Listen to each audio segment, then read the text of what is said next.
அன்பர்களே, ஆண்டவராகிய இயேசு கிறிஸ்துவின் நாமத்தில் உங்களுக்கு மனம் நிறைந்த வாழ்த்துக்களை தெரிவித்துக் கொண்டு சத்திய வசனம் திருமறை பாட நிகழ்ச்சிக்கு உங்களை அன்போடு அழைக்கிறோம். சத்திய வசனம், இது தேவனின் வசனம். நாம் சோர்ந்து போகையில் கரம் கொடுக்கும் நம் தேவனின் வசனம், நம் தேவனின் வசனம்.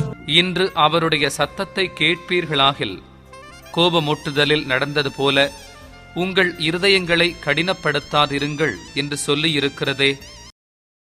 அன்பான சத்தியவசன நேயர்கள், இதை பார்த்து கொண்டிருக்கிற மற்ற நண்பர்கள் ஒவ்வொருவருக்கும் எங்கள் ஆண்டவராகிய இயேசு கிறிஸ்துவின் இனிய நாமத்தில் அன்பின் வாழ்த்துக்களை தெரிவித்துக் கொள்கிறோம். இந்த நாளிலும் அநேக நேரங்களில் நம்முடைய இருதயம் கலக்கமடைகிறது. அப்படியான சூழ்நிலைகளிலெல்லாம் நாம் ஆண்டவரை தேடி வருகிறோம். அது நமக்கு ஒரு நல்ல பழக்கமாக இருக்கிறது. வேதம் அப்படி ஆண்டவரை தேடி வருகிறவர்களை சரிப்படுத்த விரும்புகிறது.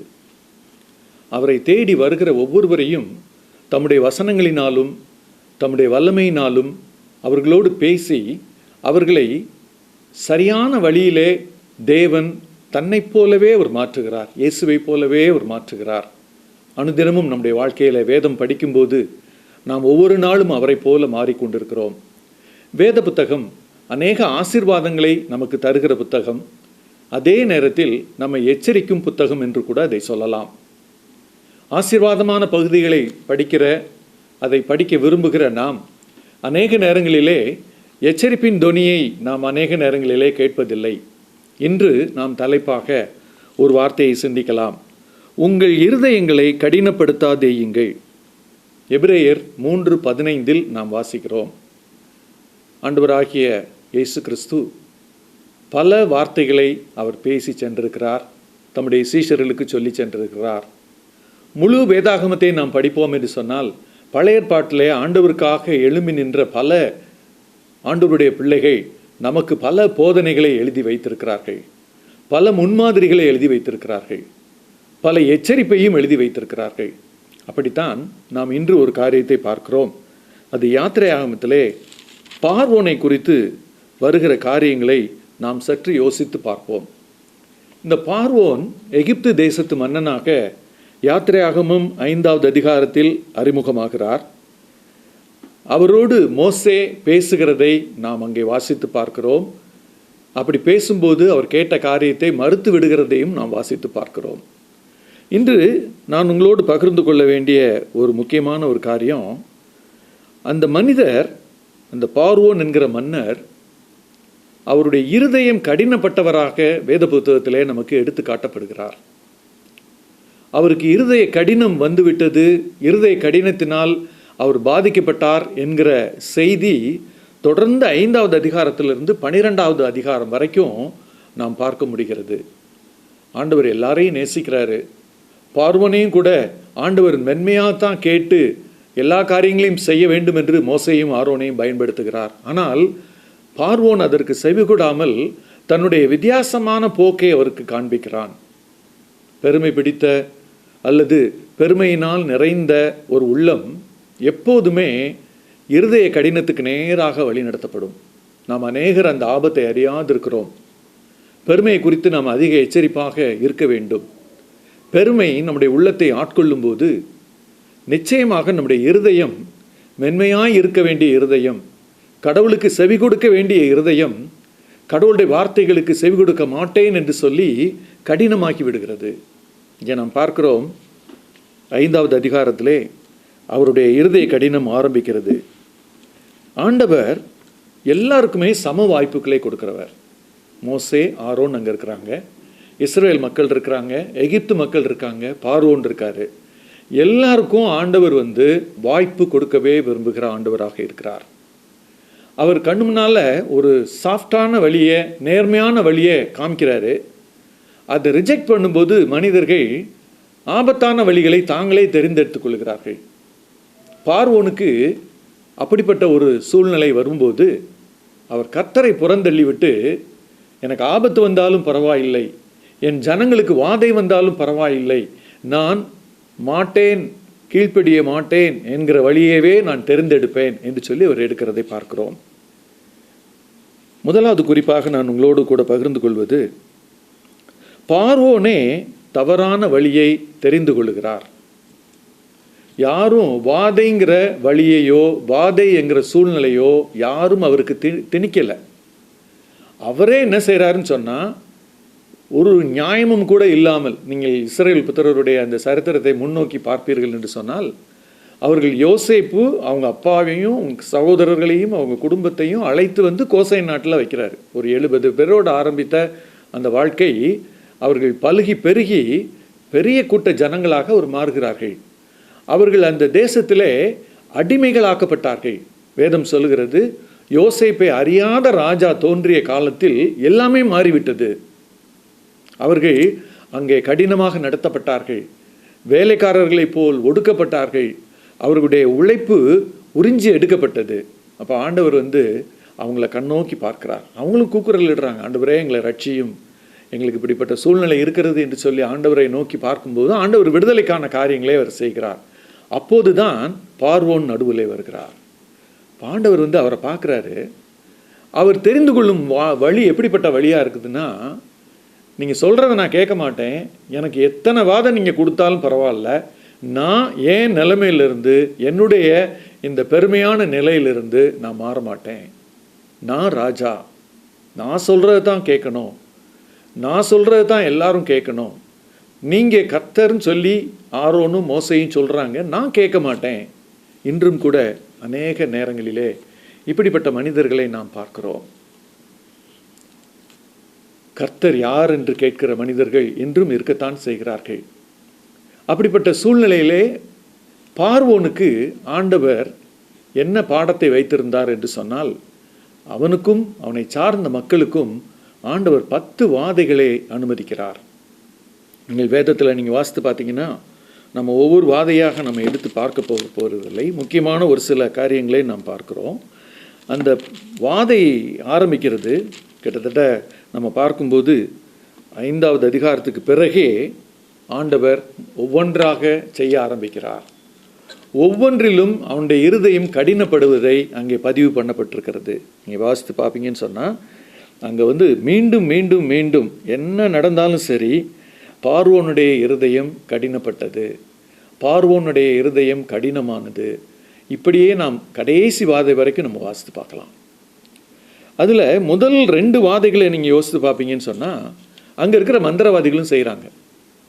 ஆனால் 3வது வாதை அவர்களால் செய்யக்கூடாத ஒன்றாய் போய்விட்டது. அப்போ தான் பார்வோன் கொஞ்சம் திரும்பி பார்க்குறார். அது வரைக்கும் அவர் நினச்சது, எல்லாரும் செய்கிறாங்க, இதெல்லாம் ஒரு பெரிய காரியம் இல்லை அப்படின்னு சொல்லி. ஆனால் 3வது அந்த வாதையை அவர் கண்கூடாக அவர் பார்க்கிறார். அந்த வாதையை அவர்கள் அந்த மந்திரவாதிகள் யாரும் செய்யக்கூடாது போனது மாத்திரமல்ல, நீங்கள் வாசித்து பார்த்தீங்கன்னா 8வது அதிகாரத்தில் இது தேவனுடைய விரல் என்று சொல்லி 19வது வசனத்தில் அவங்களே சொல்கிறாங்க.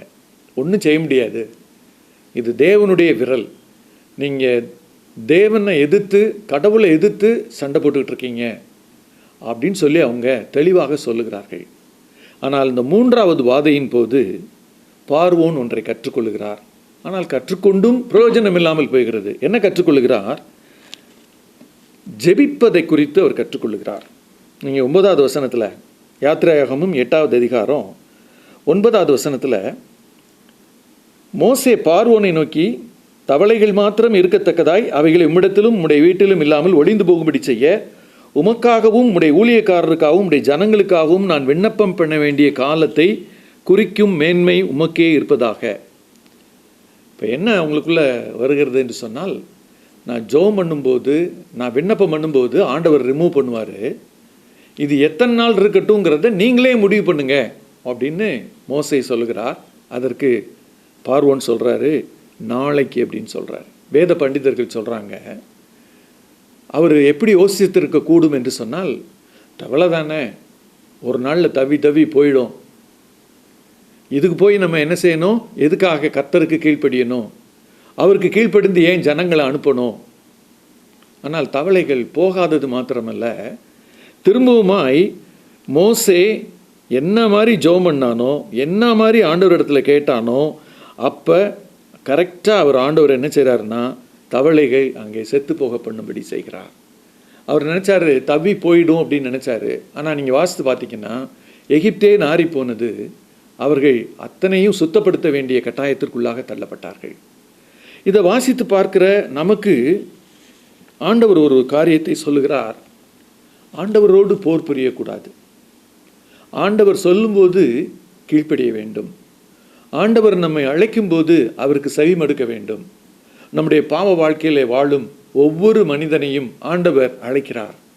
மனம் திரும்பும்படி அழைக்கிறார். பாவத்தை விட்டுவிடும்படி அழைக்கிறார். நீ போகக்கூடிய வழி ஆபத்து என்று சொல்லி அவர் சொல்லி அழைக்கிறார்.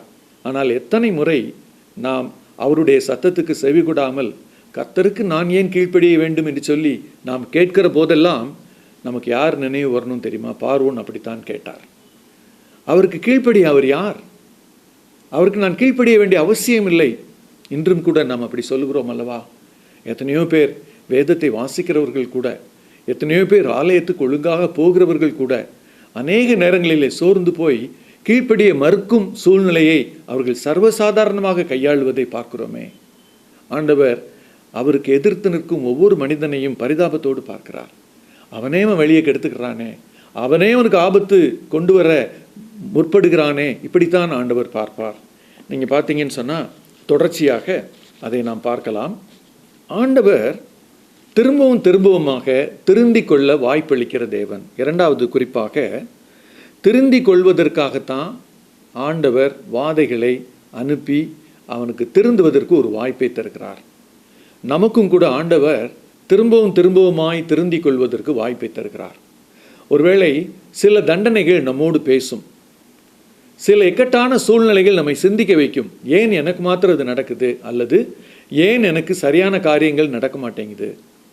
நான் எத்தனையோ நேரங்களிலே ஜெபிக்கிறேனே, எத்தனையோ நேரங்களிலே கடவுளுக்கு பிரியமாய் இருக்க முற்படுகிறேனே, ஆனால் எனக்கு இப்படிப்பட்ட எதிரான காரியங்கள், என்னுடைய வாழ்க்கையை பாதிக்கக்கூடிய காரியங்கள் திரும்பவும் திரும்பவுமாய் நிகழ்கிறதே. நாம் யோசித்து பார்க்க வேண்டிய ஒரு காரியம் என்ன தெரியுமா? நம்முடைய வாழ்க்கையில் நம்முடைய இருதயம் கடினப்பட்டிருக்குதா? நம்முடைய இருதயம் ஆண்டவரை நோக்கி திரும்பி செவ்வையான வழியில் நடப்பதற்கு ஆயத்தமாக இருக்குதா? இந்த கேள்வியை நம்ம கேட்டு பார்ப்போம்னு சொன்னால் ஆண்டவர் என்ன தயாராக இருக்கார் தெரியுமா? தன்னுடைய வார்த்தையை கேட்டு திரும்ப நினைக்கிற, மனம் திரும்ப நினைக்கிற, அவர் வார்த்தைகளுக்கு படி செய்ய நினைக்கிற ஒவ்வொருத்தரையும் அவர் ஆசீர்வதிக்க விரும்புகிறார். ஒருவேளை பார்வோனுக்கு சான்ஸ் கொடுக்குறாரு. இந்த முதல் 3 அப்படி ஆகிவிட்டது.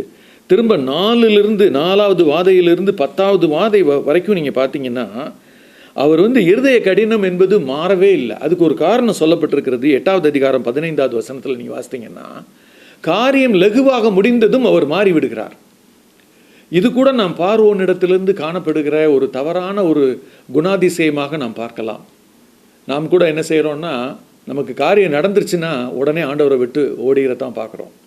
காரியம் முடிக்கிற வரையும் என்ன செய்கிறோன்னு சொன்னால் ஆண்டவர்கிட்ட கேட்டுக்கிட்டே இருக்கோம். இது வேணும் ஆண்டவரே, இதை எங்களுக்கு எப்படியாவது செஞ்சுருங்கன்னு சொல்லி காரியத்தை ஆண்டவர் வாய்க்கு பண்ணிவிட்டார் என்று சொன்னால், காரியம் லகுவாயிற்று என்று கண்டவுடன் திரும்பி ஓடிடுறோம்.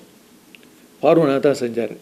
அங்கே விண்ணப்பம் செய்த பிறகு தவளை பிரச்சனை தீர்ந்துச்சா, காரியம் லகுவாயிருச்சா, மீண்டும் இருதய கடினத்துக்குள்ளே வருகிறார். இது கூட நாம் எச்சரிக்கையாக நாம் பார்த்து கொள்ள வேண்டியது. ஆண்டவர் திரும்ப அழைக்கும் போது திரும்பி விட வேண்டும், நிரந்தரமாக திரும்பி விட வேண்டும். இப்படி அரைகுறையாக அல்ல.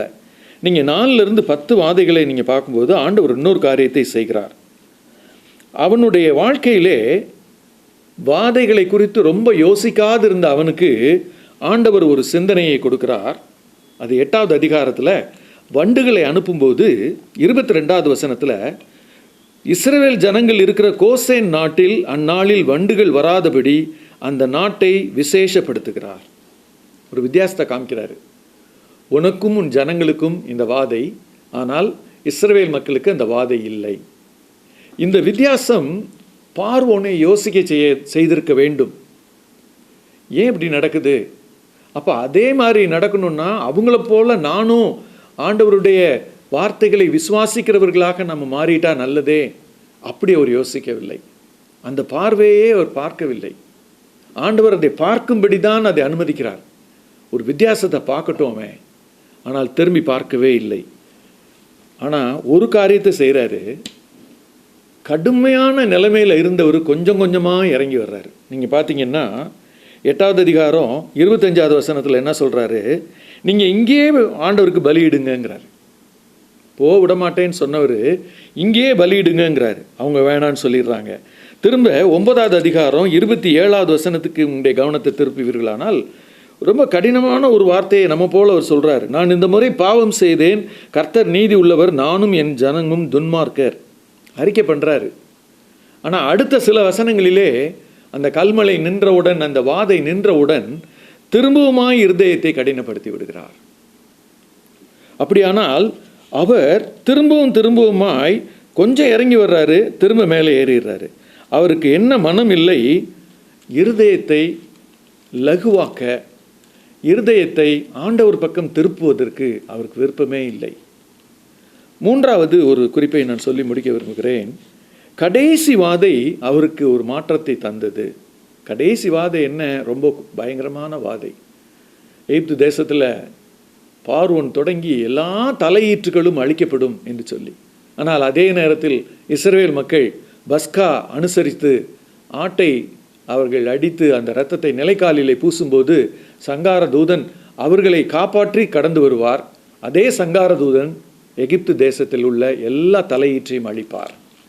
இதை பார்த்த பிறகு அவர் வேகமாக ஓடி வந்து இந்த ஜனங்களை அனுப்பி விடுகிறார். பாருங்க, மனுஷன் மாறுறதுக்கு 10 வாதைகள் அங்கே அவருக்கு தேவைப்பட்டது. இதை கேட்டுக்கொண்டிருக்கிற நீங்களும் நானும் ஆண்டவரை பார்த்து இப்படி சொல்லுவோமா, ஆண்டவரே எனக்கு இப்படிப்பட்ட வாதை அனுபவமெல்லாம் வேண்டாம் ஆண்டவரே, நான் முதல் முறையே உமக்கு கீழ்ப்படிய விரும்புகிறேன், முதல் முறை எனக்கு நீர் சொல்லும் போதே நான் கீழ்ப்படிந்து விடுகிறேன், என்னுடைய வாழ்க்கையில் வாதைகள் வேண்டாம், என்னுடைய வாழ்க்கையில் உம்மை எதிர்த்து நான் போரிட்டு நானே எனக்கு ஆபத்தை தேடிக்கொள்ளும் ஒரு நிலை எனக்கு வேண்டாம் ஆண்டவரே. பார்வோன் எனக்கு இப்படி சொல்லுகிறார், நீ ஆண்டவரோடு போரிடாதே, தோற்று போவாய். இந்த நாளிலும் ஆண்டவருடைய சமூகத்தை நோக்கி நாம் பார்ப்போமா?